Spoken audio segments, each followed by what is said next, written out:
17वां श्लोक देखा था कि जो मनुष्य आत्मा में ही रमण करता है, आत्मा में ही उसे तृप्ति और संतुष्टि है, उसके लिए कोई कर्तव्य शेष नहीं है।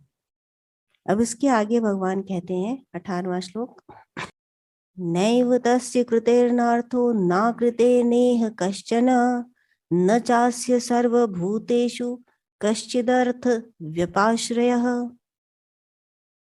उस महापुरुष का इस विश्व में न तो कर्म करने में कोई प्रयोजन है और न कर्मों के ना करने से ही उसका कोई प्रयोजन सिद्ध होता है, तथा संपूर्ण प्राणियों में इसका किंचित मात्र भी स्वार्थ का संबंध नहीं रहता। अर्थात वह इस विश्व में कोई काम करता है और यदि नहीं करता है तो ना करने से उसको कोई सिद्धि नहीं होती, करता है तो भी उसका कोई प्रयोजन सिद्ध नहीं होता। और किसी भी कर्म के लिए, किसी भी वस्तु की प्राप्ति के लिए वह इस संसार के किसी वस्तु, व्यक्ति या स्थान पर आश्रित नहीं रहता। कौन? ऐसा व्यक्ति जो आत्मा में ही रति, तृप्ति और संतुष्टि अनुभव करता है, तो उसकी प्रवृत्ति और निवृत्ति दोनों समान हो जाती है। कार्य को करना प्रवृत्ति है और कार्य को ना करना निवृत्ति है। ये एक संत के लिए। एक साधारण व्यक्ति के लिए निवृत्ति और प्रवृत्ति अलग हो जाती है। संत के लिए प्रवृत्ति और निवृत्ति अलग का अलग अर्थ है। प्रवृत्ति किसे कहते हैं कि जैसे आपने कोई कार्य किया, अब उसके अंदर इंडल्जेंस हुआ आपका, कि एंटरटेनमेंट के लिए कोई काम किया है, फॉर प्योर एंटरटेनमेंट।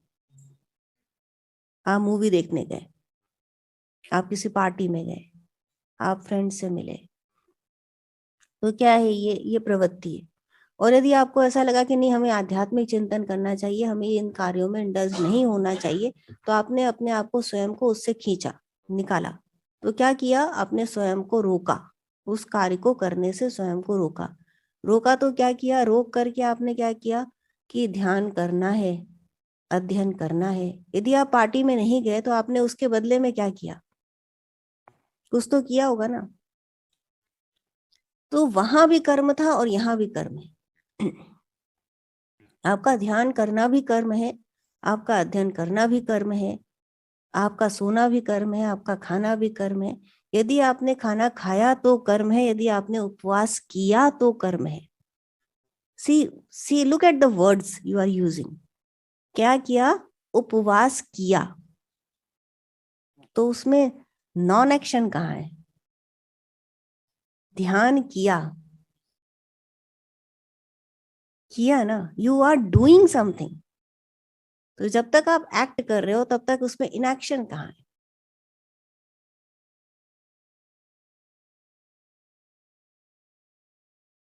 तो क्या होता है कि भगवान बात कर रहे हैं अर्जुन से उस व्यक्ति के लिए कि जो आत्मरति है, आत्मसंतुष्ट है, आत्मतृप्त है। कि यदि ऐसा व्यक्ति कौन हुआ? ऐसा व्यक्ति, पहले तो ये जान लीजिए कि ऐसा व्यक्ति साधारण साधारण रेगुलर जिन इंसानों की हम बात करते हैं उनसे ऊपर उठ चुका है। वो रियलाइज्ड है। आत्मरति, आत्मतृप्ति और आत्मसंतुष्टि में रहने वाला व्यक्ति इज अ रियलाइज्ड पर्सन। वो उसकी रहनी कैसी है कि वो कोई काम कर रहा है या वो काम नहीं कर रहा है, उससे उसका कोई अभिप्राय नहीं है। अब यदि आत्मरति, आत्म संतुष्टि, तृप्ति वाला व्यक्ति कहीं चोरी कर रहा है, किसी का मर्डर कर रहा है, या किसी को गालियां दे रहा है, या भगवत नाम ले रहा है, ध्यान कर रहा है, सत्संग कर रहा है, it's one and the same for him.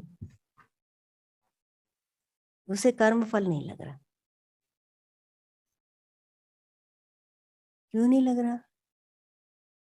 क्योंकि वो किसी भी कार्य के लिए, जो तीसरी बात कही कि किसी भी कार्य के लिए और उसके फल के लिए किसी पर आश्रित नहीं है।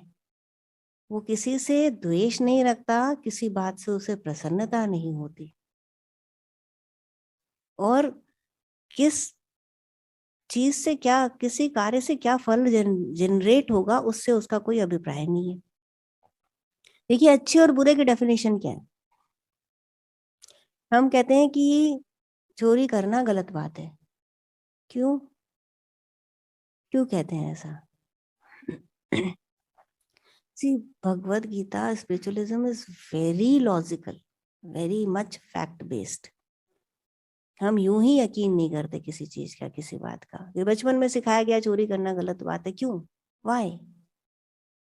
क्योंकि उससे जो इफेक्ट्स होते हैं वो अच्छे नहीं है। आपने किसी के घर से चोरी कर ली तो उसको दुख हुआ ना, उसके बिना बताए आपने उसकी चीज ले ली तो उसको दुख हुआ। और आपने क्योंकि बिना बताए गलत तरीके से वस्तु को ग्रहण किया, इसलिए उस वो वस्तु आपको सुख नहीं दे सकती, तो आपको भी दुख होगा। तो इसलिए चोरी करना गलत बात है, बिकॉज इट जनरेट्स रॉन्ग और सफरिंग, रॉन्ग रिजल्ट्स और suffering, sorrows in your life. So one should not do this act. इसलिए इसको बुरा कहा गया। और अच्छाई क्या कही गई? सच बोलो, प्रेम करो, दूसरे के लोक कल्याण के लिए काम करो। क्यों? क्योंकि उससे जो रिजल्ट होगा, उससे उसे भी सुख मिलेगा और तुम्हें भी सुख मिलेगा। तो हमारा जो अच्छाई और बुराई का डेफिनेशन है वो उससे जनरेटेड रिजल्ट के आधार पर है, not because of the actual act.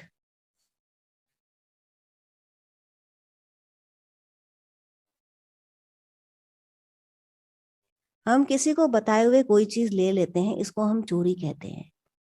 लेकिन यदि वो चोरी अच्छे काम के लिए की गई है तो हम उसको अच्छा कह देते हैं। फिर हमको कंफ्यूजन हो जाता है कि ये सही है कि गलत। एक टाइम था इंडिया में टैक्स सिस्टम इतना खराब था कि हर कोई टैक्स बचाता था। जो पुराने बिजनेसमैन होंगे उनको पता होगा कि 80-90% टैक्स यदि दे देगा आदमी तो क्या खाएगा।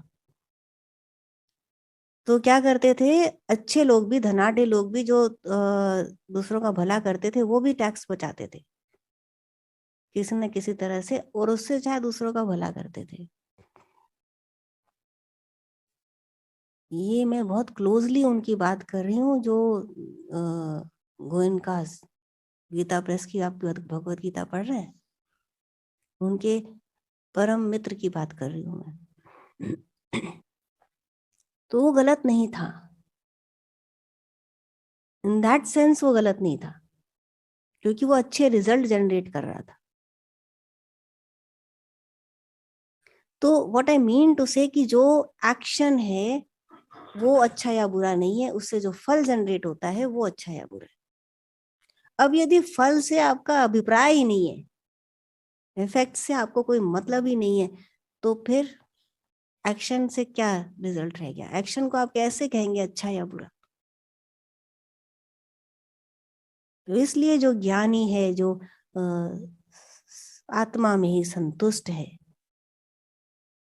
कोई फर्क नहीं पड़ता कि वो क्या कर रहा है, कर भी रहा है या नहीं कर रहा है उससे भी फर्क नहीं पड़ता, और क्या कर रहा है उससे भी फर्क नहीं पड़ता, क्योंकि वो किसी पर निर्भर नहीं है। पर ये बात उस पे लागू होती है, सब पर लागू नहीं होती। क्यों? क्योंकि उसकी तो प्रवृत्ति और निवृत्ति एक है। प्रवृत्ति अर्थात किसी काम को करने का, जो आपने ऐसे, जैसे कछुआ बाहर निकालता है ना अपने पाँव को, तो संसार में चले जाते हैं। अभी उसके पैर अंदर हैं और बाहर निकाले चारों पैर तो वो संसार में चले गए। जैसे कोई पेग है, आपने उसको फंसाया किसी व्हील के अंदर, तो उसके कांटे अंदर चले गए उस व्हील में, और अब वो व्हील के संग रोटेट करने लग गया। उस तरह से प्रवृत्ति होती है। तो ज्ञानी की प्रवृत्ति और निवृत्ति अलग अलग नहीं। उसकी प्रवृत्ति भी निवृत्ति है, क्योंकि उसमें कोई पैग निकल करके अंदर नहीं जाता व्हील के, वो प्रवृत्ति चक्र में बंधता ही नहीं। पर जो साधारण व्यक्ति है उसके संग क्या होता है कि वो प्रवर्तित चक्र में बंधता है। उसकी जो निवृत्ति है वो भी प्रवर्तित चक्र के अंदर ही है, कि जिसे, जहां पर वो काम नहीं कर रहा है वहां भी वो काम कर रहा है। उपवास कर रहा है तो भी तो वो उपवास कर रहा है, वो खाना नहीं खा रहा है, that is also an action. वो पार्टी में न जाके ध्यान कर रहा है, पर ध्यान भी कर रहा है। तो उसका हर एक्शन रिजल्ट देता है, और उस रिजल्ट से उसको फर्क पड़ता है, अच्छा या बुरा।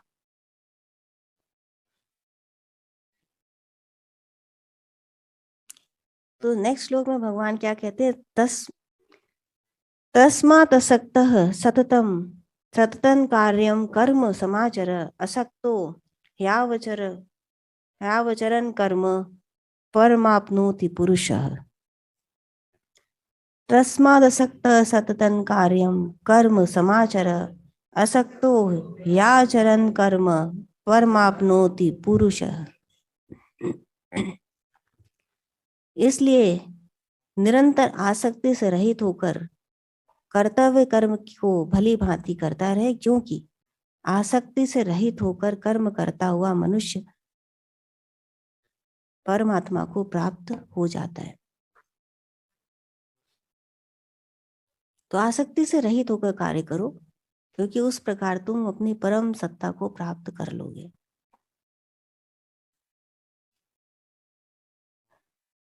साधारण से छोटे से लगने वाले श्लोक बहुत ही दिव्य अर्थ लिए हुए हैं।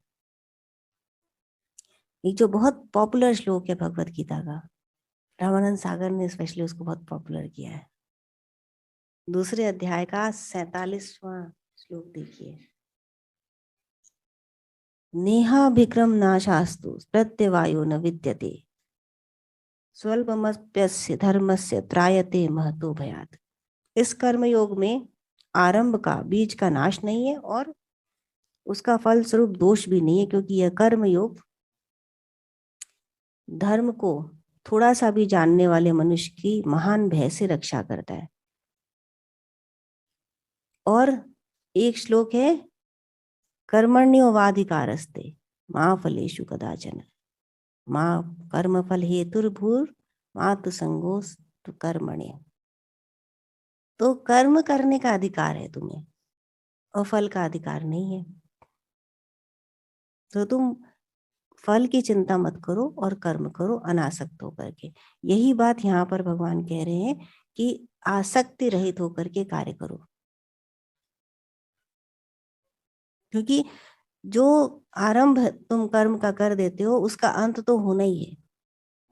पर यदि तुमने इस योग शास्त्र का आरंभ कर दिया तो इस बीज का अंत नहीं होता, और ये तुम्हें महान भय से तुम्हारी रक्षा करता है। महान भय क्या है कि मृत्यु का भय होता है,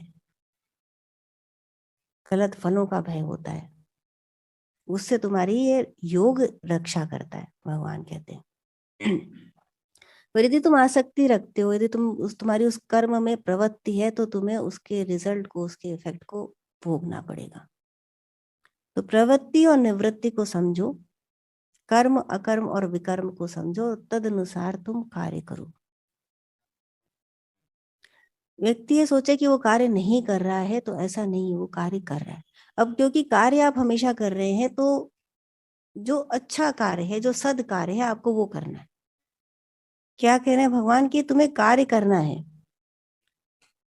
19वां श्लोक देखिए, उसमें भगवान कह रहे हैं कि कार्य करना है, जो कार्य होना चाहिए, तुम्हारा जो कर्तव्य कर्म है उसे तुम्हें करना है, लेकिन अनासक्त भाव से। तो अब प्रश्न ये उठता है कि हमारा क्या कार्य है ऐसा जो सतत कर्म है, जो करते रहना चाहिए। हम साधारण व्यक्ति हैं, हम ज्ञानी तो नहीं, हम रियलाइज नहीं कि हम अनासक्त भाव से सदैव कार्य कर सके। आत्मरति, आत्मतृप्ति और संतुष्टि अभी नहीं है, तो फिर कैसे करें। रिजल्ट देते हैं हमारे कर्म, तो फिर हमें क्या करना चाहिए और क्या नहीं करना चाहिए। अब हर कार्य आपका रिजल्ट देता है, तो वो कार्य करिए जो लोक कल्याण के लिए है। लोक कल्याणार्थ कार्य करिए। अब इसमें भी प्रश्न आता है कि लोक कल्याण के लिए कार्य और व्यक्ति के लिए कल्याण के कार्य में कई बार अंतर हो जाता है। तब कौन सा कार्य करना चाहिए यदि इस तरह का द्वंद्व खड़ा हो। और हमारे एथिक्स क्या है, हमारा बिलीफ सिस्टम क्या है, और हमारा लोक कल्याण का सिस्टम क्या है, वो कई बार वो भी, उसमें भी द्वंद खड़ा हो जाता है। तब हमें कौन से कार्य करने चाहिए? तो अंतिम कार्य जो भगवान बताते हैं वो तो आ जाता है भगवत आराधना, कि आप उसे करिए, और उससे न केवल व्यक्ति का कल्याण होता है बल्कि लोक कल्याण भी होता है। तो उस कार्य को सतत रूप से करते रहना चाहिए। पर एक साधारण मनुष्य का प्रश्न जो होता है वो कि भगवत आराधना तो ठीक है, हमने कर ली, लेकिन बाकी कार्य हम कैसे करें, उसमें सही क्या है और उसमें गलत क्या है? तो जो कैच है पूरे इसका, वो यहाँ पर आता है कि तुम भगवत आराधना किसे कह रहे हो। एक मठ के सन्यासी ने मुझे एक बार एक बात बताई थी कि एक शिष्य ने उनसे आके कहा कि मुझे हिमालय पर जाने दीजिए, मुझे थोड़े दिन जाकर वहां तपस्या करनी है। तो उन्होंने बोला कि अच्छा, उसके लिए तुम्हें हिमालय क्यों जाना है? तो उसने कहा यहाँ तो आश्रम के काम लगे रहते हैं, और वहां पे मेरे पास बहुत समय रहेगा तपस्या करने के लिए।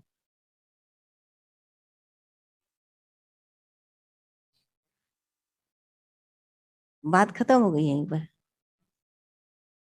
योगानंदा की स्टोरी आपको याद होगी, जहां पर वो बार बार घर से भागते थे कि उनको जाना था हिमालय पर तप करने के लिए। और कई बार गए, घर से भाग के गुरुओं की तलाश में गए, फिर वो एक गुरु के अंडर में भी रहे, जहाँ पर आश्रम के काम सारे दिन उनको करने पड़ते थे, उनको मेडिटेशन करने का समय नहीं मिलता था। फिर उनको युक्तेश्वर गिरी मिलते हैं और वो उनके साथ उनके आश्रम में one final day, fine day, दिन वो वहां चले जाते हैं, and he was very happy there. और फिर वहां पे आपको स्टोरी में एक पार्ट मिलता है कि बहुत अच्छा उनको समाधि का अनुभव हुआ, और उसके बाद दोनों गुरु और शिष्य झाड़ू लगाते। तो यहाँ पे उनको कंप्लेन नहीं थी कि हमको हिमालय जाना है।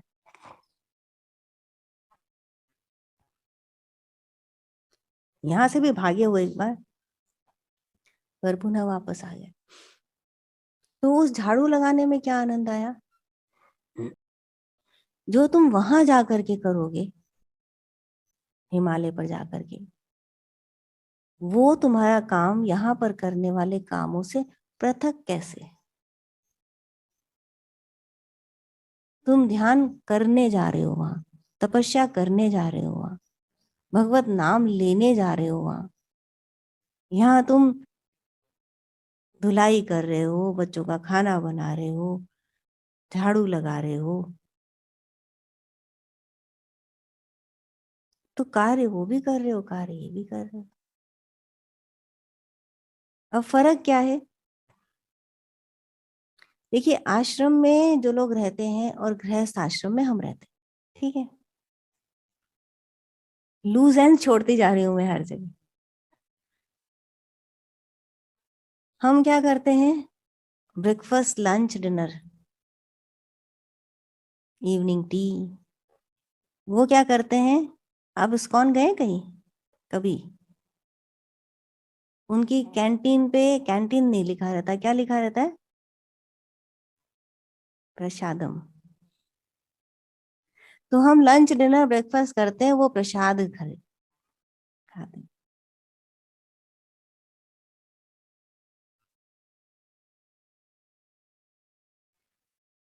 हम अपने, जहाँ हम रहते हैं उसको हम घर कहते हैं, होम कहते हैं, हम उसको तरह तरह के नाम रखते हैं, इंदिरा विला और वॉट एवर।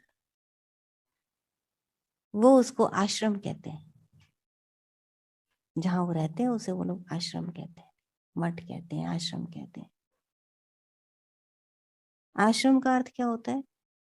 आश्रय जहाँ मिलता है उसे आश्रम कहा जाता है। शेल्टर, किसका शेल्टर? भगवान का शेल्टर। और हम कहते हैं गृह हमारा घर, यही डिफरेंस है, ज्यादा कुछ नहीं है, यही डिफरेंस है। कि भोजन खा रहे हैं, लंच डिनर ब्रेकफास्ट खा रहे हैं, उसमें तरह तरह की चीजें बना करके हम बना रहे हैं, हम खा रहे हैं, या हम प्रसाद ग्रहण कर रहे हैं।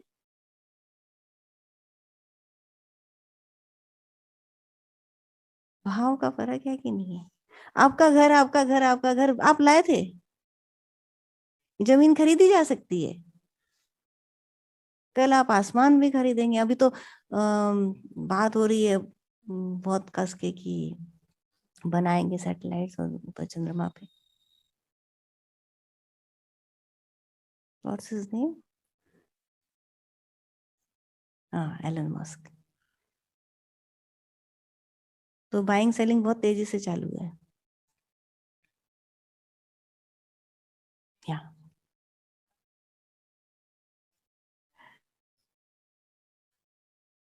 यही फर्क है बस भाव का। तो भगवत आराधना किसे कहते हैं आप? उस 10 मिनट बैठने को, 1 घंटा बैठने को, जिसमें से आपका 1 घंटा में से 5 मिनट भी मन उसमें नहीं लगता है, उसे आप भगवत आराधना कहते हैं। और बाकी का जो आपने किया वो,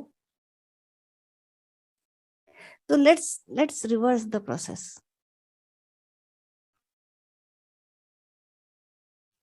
लेट्स मेक दिस लाइफ भगवत आराधना।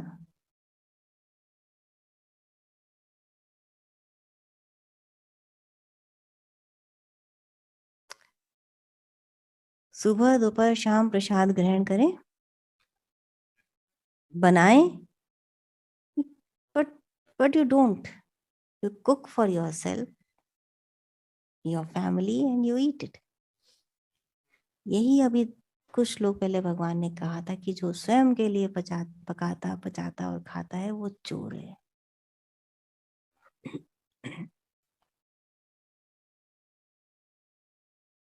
हम भूल ही जाते हैं कि हम, हमें ये मिला किससे, आया कहाँ से।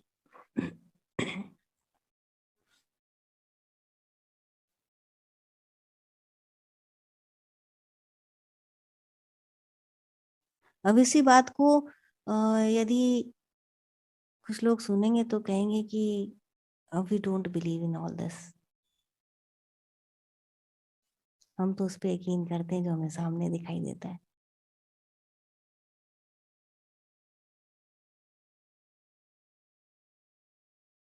आपको यकीन है कि नहीं इस बात में?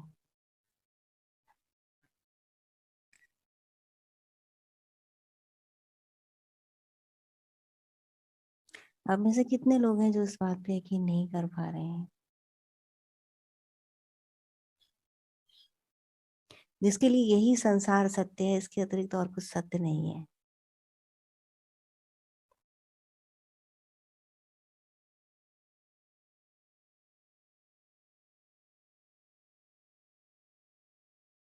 आप कह सकते हैं, देखिए इसमें डरिए नहीं, घबराइए नहीं। यदि आपको इसके बियॉन्ड चीजें नहीं दिख रही तो आपके लिए यही संसार सत्य है ना, से सो